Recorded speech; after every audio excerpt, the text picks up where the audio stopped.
Good evening and thanks so much for joining us tonight. I'm Sophie Erber. Tonight, President Joe Biden will deliver his first joint address to Congress. The president is expected to lay out his vision for the country, fighting the pandemic, and his accomplishments so far. Our Washington correspondent Rashad Hudson joins us now with a preview of tonight's big speech in our top story at 5.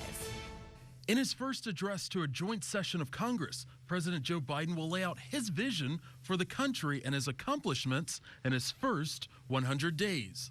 You know, he's going to talk about what we've been through in this past year as a country and how we've come together. Deputy White House Press Secretary Karine Jean-Pierre says the president will also outline his infrastructure plan, police reform, immigration, and gun safety. It's not about a Republican plan. It's not about a Democratic plan. It's about what the American people need at this moment. For the first time, both the vice president and the Speaker of the House seated behind the president will be women. We've never seen that before. You know, this is an administration that has broken so many barriers. Senate Majority Leader Chuck Schumer says he's looking forward to the president's speech. I expect President Biden, unlike his predecessor, will lay out the facts and appeal to our better angels. But President Biden will have a harder time winning over Republicans like Texas Senator John Cornyn. I think President Biden's legislative proposals look like he wants to turn the United States into Europe, into a social welfare state. In Washington, I'm Rashad Hudson.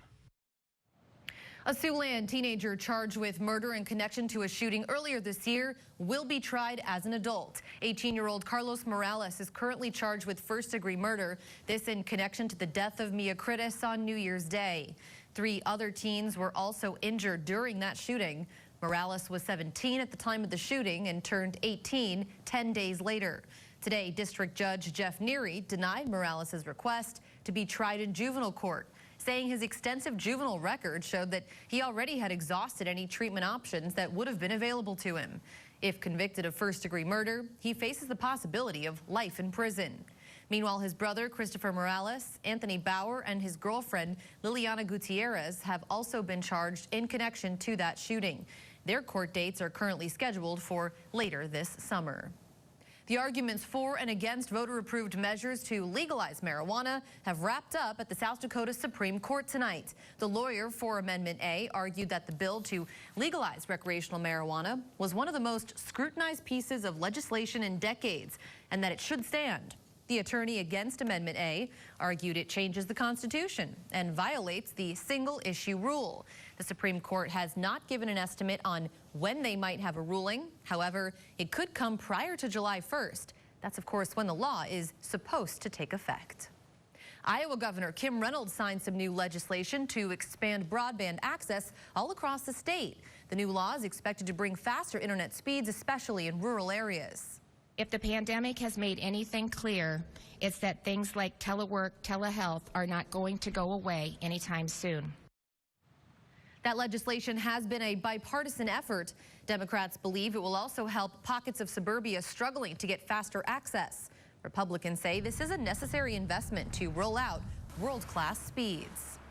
If you live in Nebraska, your child's school lunch tray could soon be filled with local food. State lawmakers there say a food-to-table initiative currently in the legislature could help improve child nutrition and help local and regional farms. Coming up tonight at 10, KCAU 9's Lydia Vasquez explains the Farm to School Program Act and its possible impact here in Siouxland. And it's time tonight for our first check on the weather. Meteorologist Marcus Beasley standing by. Marcus, not a bad day to get some planting done. We had a little bit of showers depending on where you were earlier in the morning, some sun, some clouds. That's right, a little bit of everything here today throughout Siouxland. We started the day with some rain showers, but those moved out pretty quickly, and by noon and into the afternoon, we had the sunshine poking out of the clouds and temperatures warming up very comfortably. So just a great afternoon to be outside. 68 degrees, our high temperature today here in Sioux City, 66 in Norfolk, 67 in Yankton, warming up to 65 in Cherokee today, and 64 in Storm Lake. So all throughout Siouxland, very, very comfortable temperatures. Overnight tonight, a bit on the cool side in the lower 40s throughout much of Siouxland. It looks like we'll have our skies clearing out, allowing those temperatures to drop down there into the low 40s. Tomorrow, it looks like we'll warm up a bit more. We'll have more sunshine, but we'll also add on a little bit more wind. Details on that coming up in the 9 on 9. Sophie? All right, thanks, Marcus. Well, today, the Iowa Pork Producers Association teamed up with local organizations to help distribute more than 2 tons of fresh pork to Siouxlanders. Our own Mallory Smith has been covering that donation process today, and she joins us live with more. Mallory? Sophie, I'm here at Mercy Fields at Lewis and Clark Park, where behind me, Iowa pig farmers and community volunteers are handing out roughly 1,000 fresh pork loins. They're being handed out to people who drive through the parking lot event. This event comes after the Iowa Pork Producers Association gathered this afternoon to thank local businesses for the support the community has shown for farmers this past year. The association gave Siouxland food pantries a $1,000 check and will also be donating pork to local food banks and pantries as a way of saying thank you. This is the industry that our community is most known for. Agribusiness and food processing. Literally thousands and thousands and thousands of people are employed by these industries. And we don't just feed our community, we literally feed the world. The Iowa Pork Association is also delivering pork products to the Sioux City Fire Department, as well as distributing pork coupons and packages to Sioux City area grocers to give to customers. This event will be happening until 6 p.m. tonight or until supplies runs out, so if you're in the area, you still have time to stop by. Reporting live in Sioux City, Mallory Smith, KCAU 9 News. All right, thanks so much for that, Mallory. And students at USD are being asked to add another test to their final exams. This one's a lot easier. USD encouraging students to get a rapid COVID-19 test before heading home for their summer break. The university has signs placed all over the campus and has sent student emails out to inform them about the school's testing program. USD freshman Deanne Ekstrand says that she came in to get a rapid test after her friend tested positive for coronavirus. My results were negative, and I was very happy because I'm going home in a week and a half, and I didn't want to bring COVID home. We've tested probably 3,000 people in the last 6 weeks since spring break. It's been highly successful. Our students are doing the right thing. The recent testing has caught 10 students so far who did have COVID-19 but didn't know it because they didn't have any symptoms. The Midwest Honor Flight has been grounded for more than a year now, of course, because of coronavirus, but those flights could soon take off again, and they'll be doing so thanks to a lot of help from the Sioux City Musketeers hockey team. As reporter Travis Fossing explains, the Muskies were able to raise some major dollars for the program over the weekend. Midwest Honor Flight is currently grounded due to COVID-19. To say that we're eager to fly is an understatement. Travel is on hold until at least August 15th, but isn't stopping fundraising efforts. We've been doing jersey auctions. I've been with the team for 18 years, and we've never raised this kind of money in one auction. The Sioux City Musketeers hosted Military Appreciation Night on Saturday. The team auctioned off 28 jerseys to benefit Midwest Honor Flight. Chase Bradley's jersey that went for $3,700. The auction raised nearly $55,000. This donation, however, though, will support fully 72 veterans to fly on that Mission 9, specifically when we get to that point. This August marks nearly 2 years since veterans have traveled to Washington, D.C. through Midwest Honor Flight. More than 800 veterans are currently on the waiting list. Unfortunately, we have lost some of those that have been on our waiting list already at this point, too, and that 22 months worth of time that they've not lived long enough to be able to go and experience their memorials, which is disappointing as well. Once travel resumes, vaccines will be required. That doesn't mean that it's going to be required forever. It's just for those that are willing and able to travel and are comfortable traveling and have had that process completed. And the Muskies are thrilled to have played a part in the process. We're really excited to be able to help Midwest Honor Flight and get those veterans there. Federal officials have escalated their investigation into former President Trump's lawyer, Rudy Giuliani. We'll explain why the former New York mayor's home was raided earlier this afternoon and bring you an update on that investigation coming up. And it's looking like that sunshine has returned today, and it looks like it'll stick around as we head into the weekend. The weekend shaping up to be a warm one, and next week, more rain chances. Details on all of that after the break. You're watching KCAU 9 News with Sophie Erber and meteorologist Marcus Beasley. This is KCAU 9 News at 5.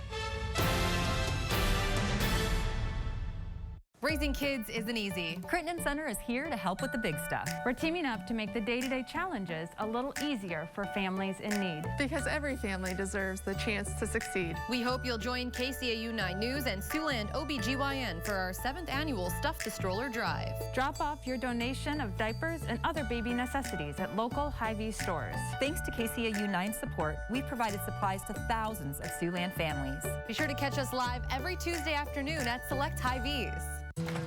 9 weather. Thanks for sticking with us. We saw just a few minutes ago, Mallory was outside in the sun, a little bit of breeze going on, you could tell there. And tonight, it seems like we have some filtered sunshine, but still a really pleasant evening. Very, very nice, especially since we started the day with some rain showers and clouds.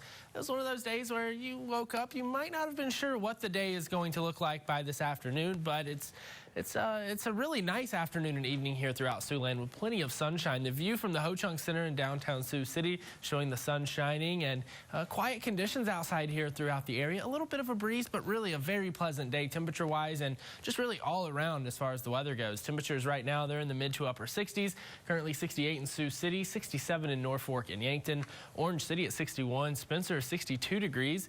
A little cooler there in Esterville at 56, but still very nice there. 64 degrees in Storm Lake and Carroll at 70 degrees. So all throughout the region, very, very nice temperatures.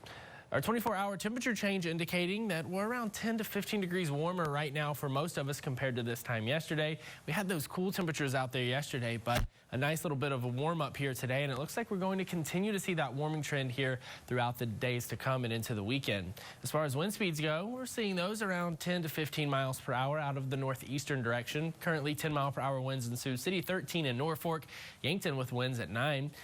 7-mile-per-hour winds in Cherokee, 14 in Spencer and Storm Lake right now, so a bit breezier there, but a nice breeze outside with temperatures there in the 60s. It doesn't feel bad at all. Satellite radar showing that we had those clouds earlier this morning. We even had a few rain showers move through Siouxland right around the sunrise time frame, but now we're seeing those clouds clear out, and we'll continue to see those clouds move out overnight tonight. I'm expecting mostly clear conditions tonight, and as we head into tomorrow morning, we're going to have mostly sunny skies. By midnight tonight, again, a few clouds still out there, but for the most part, clear skies as we head into tomorrow morning by 10 a.m. Mostly sunny conditions all throughout Siouxland, so expect a lot of sunshine tomorrow. However, we are going next week, so very, very comfortable temperatures in the 9 on 9 forecast. And here's a great image, and it looks like the sun, but it's actually the supermoon.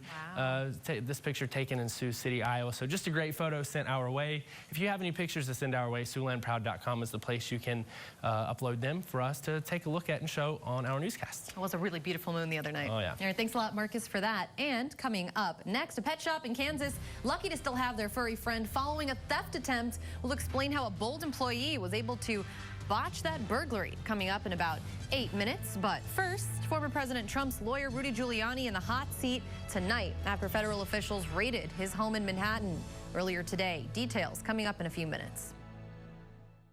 A historic address. News Nation Prime has special live coverage as President Biden speaks to a joint session of Congress for the first time. Then on Banfield, Ashley breaks it all down live with expert analysis, both sides, all perspectives, no agenda. Live coverage begins tonight, 8/7 Central, only on News Nation. Welcome back. Federal agents are moving forward tonight with their investigation into former Trump's personal attorney and former New York City Mayor Rudy Giuliani. They raided his home office today. ABC's Aaron Katersky has the details. Federal agents escalated their ongoing investigation into Rudy Giuliani, searching his home and office here in Manhattan and seizing his phone, electronic devices, and other items as they examine his efforts to dig up dirt in Ukraine on former President Trump's political rivals, activity that surfaced in the first Trump impeachment inquiry. Rudy Giuliani has made no secret of his desire to get Ukraine to open investigations into the Bidens, as well as a conspiracy theory of Ukrainian interference in the 2016 election. There was no immediate comment from Giuliani or his attorney, and the FBI and federal prosecutors also declined to comment. Giuliani has served as former President Trump's personal lawyer, leading the efforts to overturn the results of last year's election. That's not the only fraud that went on in Pennsylvania. Nearly 20 years ago, Giuliani gained national popularity for his response as mayor of New York to the September 11th terrorist attacks. But in recent years, he has been embroiled in multiple political scandals and at least one federal criminal investigation. It is a remarkable fall from grace for Rudy Giuliani over the last couple of decades, going from America's mayor, one of the most popular and prominent politicians in the country, to now someone who's the target of this federal investigation. Giuliani's business activities have been under scrutiny for the past 2 years. In 2019, federal prosecutors here arrested 2 former associates, Lev Parnas and Igor Fruman, and charged them with campaign finance violations. The pair allegedly helped arrange meetings between Giuliani and former and current Ukrainian officials. Giuliani has acknowledged receiving $500,000 in payments for consulting work he did for a company owned by Parnas and Fruman, but he insisted the money he took came from domestic, not foreign sources. Aaron Katersky, ABC News, New York. A would-be cat thief has been thwarted. That thief in Kansas City almost got away with a pet shop's mascot, but was stopped thanks to the quick thinking of one employee. We have that story in a couple minutes. A catnapper in Kansas City was thwarted thanks to the quick actions of one pet store employee. As reporter Russell Colburn explains, this type of high-dollar animal theft is becoming increasingly more common.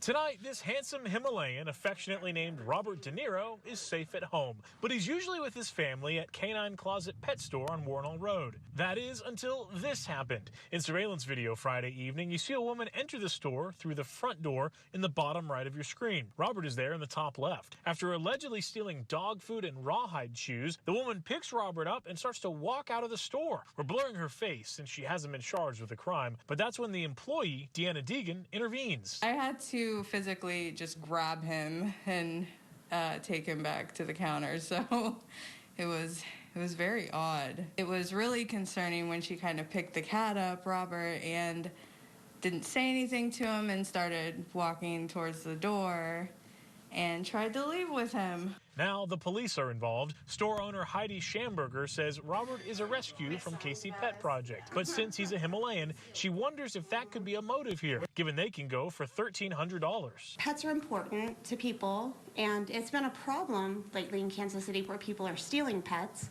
So I do feel like she should be charged.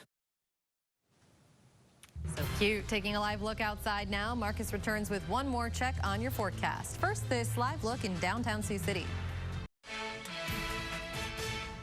Before we wrap up here at 5, we have just enough time to check in with Tim for a look at what's coming up at 6. Hi, Tim. Hey, good afternoon, Sophie. Here in Iowa, more than 1 million vaccinations for COVID have now been given, but many of those shots were given to people that aren't Iowans. We'll take a closer look at that coming up tonight at 6. Elsewhere, in just a half hour, the effort to expand broadband in rural parts of Siouxland is picking up speed. Governors in Iowa and Nebraska are pledging hundreds of millions of dollars to increase connectivity. We'll take a look at how the money could get spent to help you tonight. And move over cell phone. Thanks in part to the pandemic, photography is making a comeback, and we're talking about the camera store kind. Those stores have seen a rise in business since the start of the COVID crisis. And the fact that many young people have never used a traditional camera may be playing into that growth. We'll take a look at that and check in with the professionals tonight at 6 o'clock. You think you can remember how to use the old school camera? I do. I actually own a camera that was, I think, from 1994. Nice. I took film photography, so I personally enjoy it. But, Tim, everything old is new again. The kids love it, right? Thanks a lot. Looking forward to that story and looking forward to our forecast, really. Seems to just be beautiful from here on out. Yeah, today was a really nice day. We had sunshine out there and temperatures warming up nicely into the 60s. Overnight tonight, a little on the cooler side, lower 40s out there with clear skies. Winds staying light around 5 to 10. As we head into tomorrow, we'll see more sunshine, actually sunny all day long. Temperatures warming up a bit more into the lower 70s. However, we will experience a little bit more wind tomorrow with gusts up to 30. Other than that, a great day. All right, thanks, Marcus. Thank you for joining us. We'll see you again at 6. Until then, good night.